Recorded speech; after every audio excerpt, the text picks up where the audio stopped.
하나님의 말씀, 레위기 1장 말씀 읽겠습니다.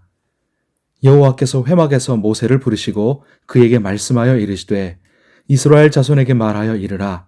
너희 중에 누구든지 여호와께 예물을 드리려거든 가축 중에서 소나 양으로 예물을 드릴지니라. 그 예물이 소의 번제이면 흠없는 수컷으로 회막문에서 여호와 앞에 기쁘게 받으시도록 드릴지니라.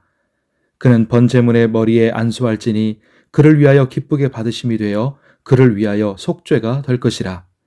그는 여호와 앞에서 그 수송아지를 잡을 것이요 아론의 자손 제사장들은 그 피를 가져다가 회막문 앞 제단 사방에 뿌릴 것이며 그는 또 그 번제물의 가죽을 벗기고 각을 뜰 것이요 제사장 아론의 자손들은 제단 위에 불을 붙이고 불 위에 나무를 벌려놓고 아론의 자손 제사장들은 그 뜬 각과 머리와 기름을 제단 위에 불 위에 있는 나무에 버려 놓을 것이며 그 내장과 정강이를 물로 씻을 것이요 제사장은 그 전부를 제단 위에서 불살라 번제를 드릴지니 이는 화제라 여호와께 향기로운 냄새니라.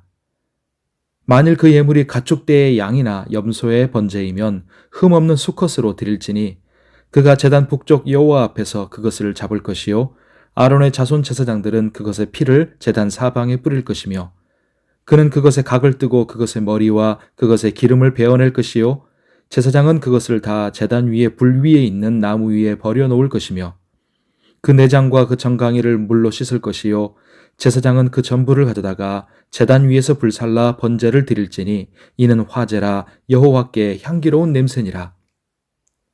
만일 여호와께 드리는 예물이 새의 번제이면 산비둘기나 집비둘기 새끼로 예물을 드릴 것이요 제사장은 그것을 제단으로 가져다가 그것의 머리를 비틀어 끊고 제단 위에서 불사르고 피는 제단 곁에 흘릴 것이며 그것의 모이 주머니와 그 더러운 것은 제거하여 제단 동쪽 재 버리는 곳에 던지고 또 그 날개 자리에서 그 몸을 찢되 아주 찢지 말고 제사장이 그것을 제단 위에 불 위에 있는 나무 위에서 불살라 번제를 드릴지니 이는 화제라 여호와께 향기로운 냄새니라.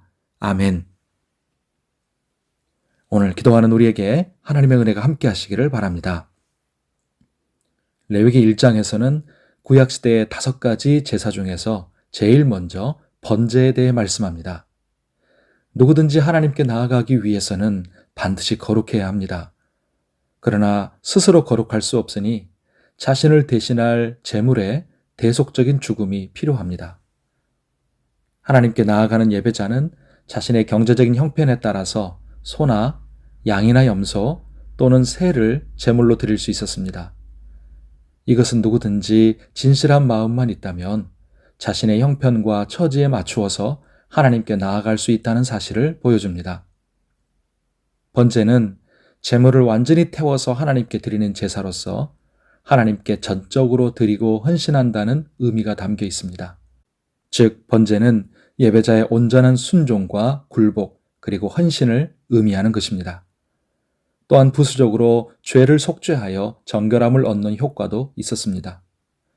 그래서 하나님께 드리는 제물은 각자의 형편에 맞추는 것은 괜찮지만 반드시 흠이 없어야 합니다. 예배자는 제물이 되는 동물의 머리에 자기 손을 얹어서 안수함으로써 번제 의식을 시작합니다. 이것은 예배자와 희생 제물이 하나됨을 상징적으로 보여주지요.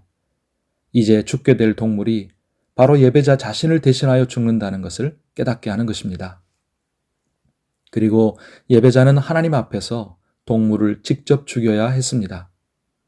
나중에 이것은 제사장이 동물을 죽이는 것으로 점차 바뀌어가지만 이런 죽임을 통해서 예배자는 감정적으로 제사를 자신의 것으로 경험할 수 있었습니다.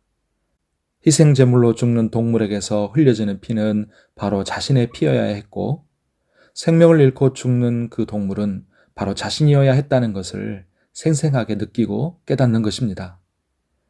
이외에 피를 뿌리든지 각을 뜨든지 여러 단계들을 거친 후에 제물은 제단 위에서 불살라 태워졌습니다. 믿음으로 드려진 번제 제사는 하나님께 향기로운 냄새가 되었습니다. 하나님을 기쁘시게 했다는 것이죠. 자, 번제에서 보듯이 예배자는 제물만 가져오면 끝나는 것이 아니었습니다. 직접 안수하고 직접 제물을 잡아야 했습니다. 제사장은 돕는 역할인 것이죠. 오늘날 하나님께 드리는 우리의 예배도 마찬가지입니다. 예배에 참여하는 우리는 구경꾼이 아니라 예배자입니다. 우리 각자 하나님 앞에 진실로 서야지 관객으로 남으면 안 됩니다. 하나님은 구약시대의 피 흘림을 통한 속죄의 제사로서 하나님께 나아오는 모든 이들을 기쁨으로 받으셨습니다. 번제로 드려진 이 제물은 우리를 위해서 자신의 피를 다 쏟으시고 하나님께 온전한 순종으로 속죄의 제물이 되신 예수 그리스도를 상징합니다. 그 예수 그리스도를 믿는 자들은 이제 누구든지 하나님께 나아갈 수 있습니다. 예수님을 믿는 우리에게 하나님은 예수님의 예배로 우리의 예배를 받아주시고 예수님의 순종으로 우리의 순종을 받아주십니다. 얼마나 감사합니까? 그러므로 우리 모두 믿음으로 참된 예배자가 되십시다. 구약시대의 번제물처럼 무엇보다 참 번제물 되신 예수님처럼 우리 자신을 하나님께 온전하게 복종시키고 헌신하는 번제 같은 예배, 번제 같은 삶을 하나님께 드리며 살아가십시다. 오늘 주의 은혜 가운데 강건하고 평안하시기를 바랍니다. 기도하겠습니다. 하나님 아버지, 우리가 예배의 구경꾼이나 관객이 되지 않게 하시고 마음과 힘을 다해 예배하는 참된 예배자가 되게 하여 주시옵소서.